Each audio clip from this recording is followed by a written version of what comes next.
A niebla de la madrugada flotaba sobre un lago silencioso, sus contornos ocultando las orillas distantes.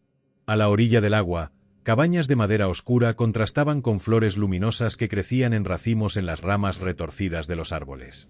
Julia ajustó el abrigo contra el frío húmedo, los pies hundiéndose en el barro mientras seguía por un sendero estrecho. El único sonido era el arrastrar de sus propias botas y el graznido lejano de un pájaro nocturno que se negaba a dormir. Entre los árboles, luces débiles titilaban en ventanas cubiertas por cortinas gruesas, sugiriendo vidas que preferían permanecer invisibles. Se detuvo al oír un ruido metálico proveniente de una de las cabañas, pero no había nadie a la vista. La puerta chirriaba suavemente, como si algo la empujara desde dentro. Más adelante, encontró el cuaderno de notas de un investigador, páginas esparcidas en el suelo húmedo. Los diagramas mostraban patrones climáticos desconectados, cuyas fechas no coincidían con los registros oficiales. Julia guardó los papeles en la mochila, decidida a entregárselos al doctor Índigo, un climatólogo que hacía meses alertaba sobre anomalías en la región. Al llegar al laboratorio improvisado en el centro de Madrid, vio a sus colegas en polvorosa. Informes recientes indicaban que la temperatura promedio había subido bruscamente en 12 horas, derretiendo nieve en picos distantes. Pero el doctor Índigo no estaba allí. Sobre su mesa, había solo un billete garabateado. Ellos no quieren entender. La cámara de piedra está viva. Aquella noche, Julia siguió las coordenadas escritas en el reverso del billete. El sendero la llevó a una clarapa oculta entre rocas volcánicas, donde un antiguo pozo de piedra exhalaba vapores coloreados que danzaban bajo la luz de la luna. Runas desgastadas por el tiempo rodeaban su borde, y el aire cargaba un zumbido bajo, casi imperceptible. Al acercarse, sintió una presión en el pecho, como si el silencio allí fuera hecho de algo tangible. Fragmentos de conversaciones se colaron en su mente, voces que no eran voces, discutiendo números y probabilidades. Retrocedió, pero ya era demasiado tarde. Los colores de los vapores se intensificaron, formando figuras que recordaban mapas de tierras sumergidas.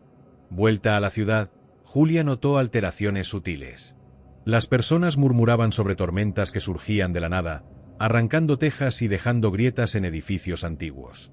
Un agricultor afirmó haber visto cultivos florecer y marchitarse en cuestión de horas.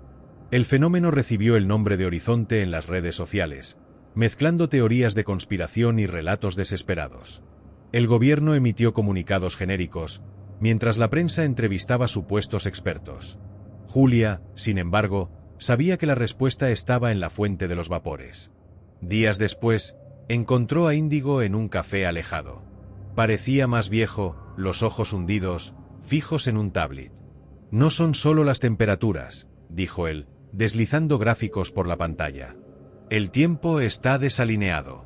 Horas perdidas, memorias superpuestas. Y alguien está tratando de controlarlo». Antes de que pudiera explicar, sonó otro alerta en el dispositivo. Una tormenta de granizo se formaba al oeste, aunque el cielo estuviera claro. Corrieron hacia el coche, pero la carretera estaba bloqueada por árboles caídos, sus raíces expuestas como venas rotas. Mientras Julia maniobraba por caminos alternativos, Índigo murmuró sobre un proyecto abandonado de los años 1980, cuando geólogos perforaron la región en busca de energía geotérmica. Encontraron algo. Algunos desaparecieron. Otros juraron haber visto cosas. La tormenta los alcanzó de repente. La granizada se convirtió en lluvia ácida que corroía la chapa. Buscaron refugio en una estación de tren desactivada, donde grafitis en las paredes reproducían las mismas inscripciones del pozo. Índigo tocó los dibujos, su voz temblorosa. «Esto no es humano». «O lo es, pero de un modo que no entendemos». Al amanecer, la lluvia cesó, dejando un olor metálico en el aire. Julia notó que su reloj marcaba medianoche, aunque el sol ya estuviera alto. Índigo había desaparecido, dejando solo su abrigo y un fragmento de roca volcánica. En el bolsillo, un papel con una sola frase: «El horizonte no es un lugar. Es un aviso». Volvió al lago, ahora rodeado por una niebla densa que tragaba sonidos y luz.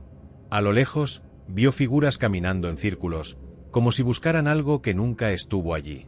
El viento traía un olor a ozono y tierra quemada cuando llegó al Museo de Historia Natural, sus puertas cerradas hace semanas. Por la ventana rota, vio vitrinas volcadas y mapas antiguos esparcidos por el suelo.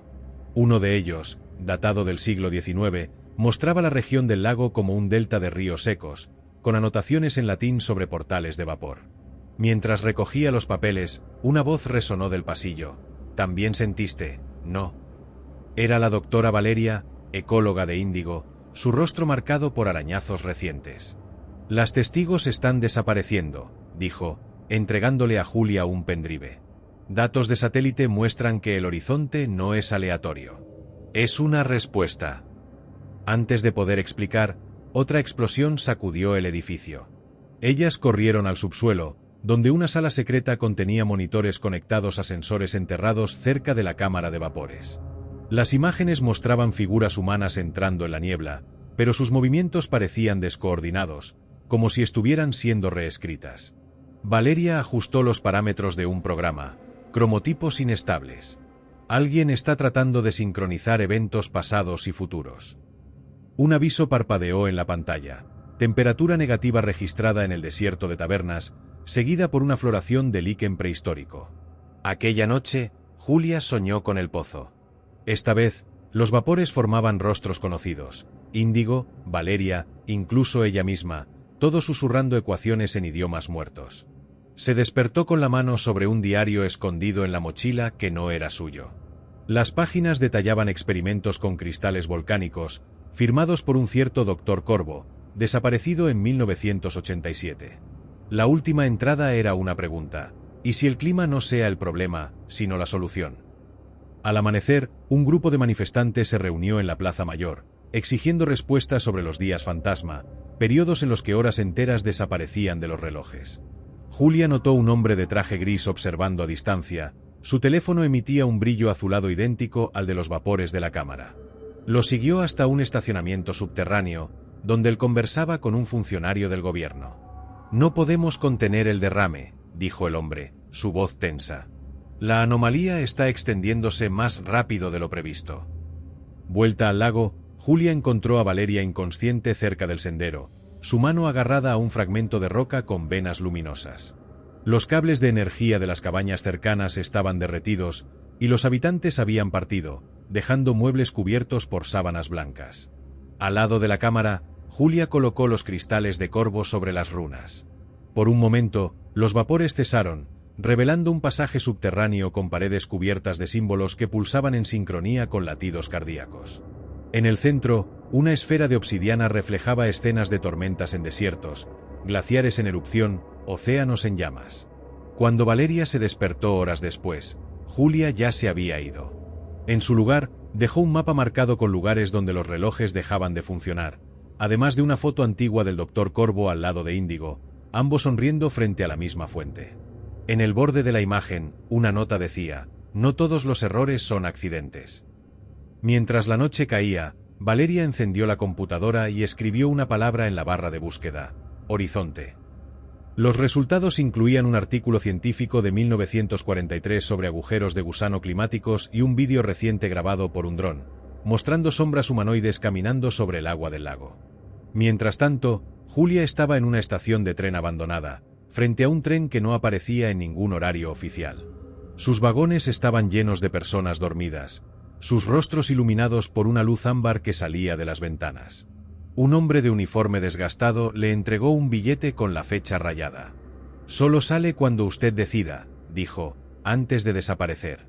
Ella entró en el último vagón, donde un periódico datado de 2124 traía la mancha principal: «Tierra entra en era de equilibrio climático tras pacto con el horizonte».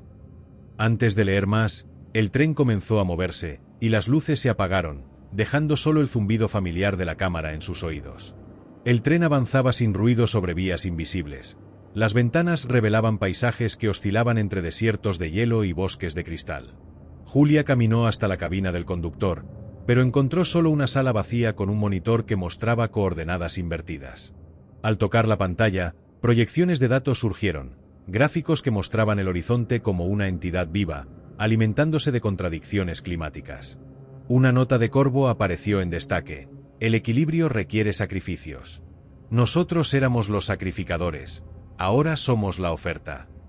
Mientras el tren se detenía bruscamente, Julia vio su imagen reflejada en una ventana, pero era más joven, sosteniendo un juguete roto. La puerta se abrió hacia un Madrid irreconocible. Rascacielos crecían como raíces hacia el cielo, y los ríos fluían en espirales. Personas usando máscaras de animales discutían en plazas, mientras hologramas de políticos antiguos alertaban sobre la era de la sincronicidad. Un vendedor ambulante ofreció una manzana que se marchitó y renació en segundos. «El tiempo no es lineal aquí», dijo, sonriendo. «Es un océano. Está nadando o ahogándose». Al regresar al vagón, Julia encontró a Índigo sentado, su cuerpo translúcido. «¿Entendiste?», preguntó, señalando la esfera de obsidiana en sus manos. «El horizonte no es una amenaza. Es una corrección. La Tierra está editando a la humanidad». Antes de responder, el tren sacudió, y Índigo se disolvió en partículas de luz. En su lugar, quedó un libro con páginas en blanco que se llenaban conforme ella las hojeaba. Relatos de civilizaciones que negociaron con el clima, acuerdos escritos en líquen y sangre. En el mundo real, Valeria veía una rueda de prensa. El gobierno anunciaba la normalización del horizonte, pero las imágenes de fondo mostraban océanos en ebullición. Ella llamó a un número anónimo, repitiendo las palabras de Corvo: «Ellos no van a parar hasta que todo sea reescrito». Desde el otro lado de la línea, una voz robótica respondió: «La sincronía ya comenzó. ¿Está dentro o fuera?». Julia, aún en el tren, llegó a la última página del libro. Una figura emergió de las sombras, el hombre de traje gris, ahora sin rostro, sosteniendo un cronómetro que contaba hacia atrás desde cero. «Usted decide el próximo capítulo», dijo, entregándole una pluma hecha de roca volcánica. Al escribir su nombre en la página, el tren se detuvo, y las puertas se abrieron hacia el lago original, pero los árboles ahora estaban cargados de frutos metálicos, y la fuente de vapores exhalaba una niebla dorada. En el horizonte distante, una tormenta de arena formaba siluetas humanas marchando hacia la ciudad. Valeria, en un laboratorio subterráneo, conectó los cristales de Corvo a una antena improvisada. El aire crepitó, y por un segundo, todas las pantallas del mundo mostraron la misma imagen. Un planeta respirando, sus venas luminosas pulsando al ritmo de los vapores de la cámara. Julia caminó hasta el agua, donde su reflejo mostraba múltiples versiones de sí misma en diferentes edades. La pluma en su mano se derretió, formando un anillo con símbolos idénticos a los de la fuente. Mientras se lo colocaba en el dedo, oyó voces susurrando en unísono: «Testigo aceptado. El pacto continúa». La niebla engulló todo.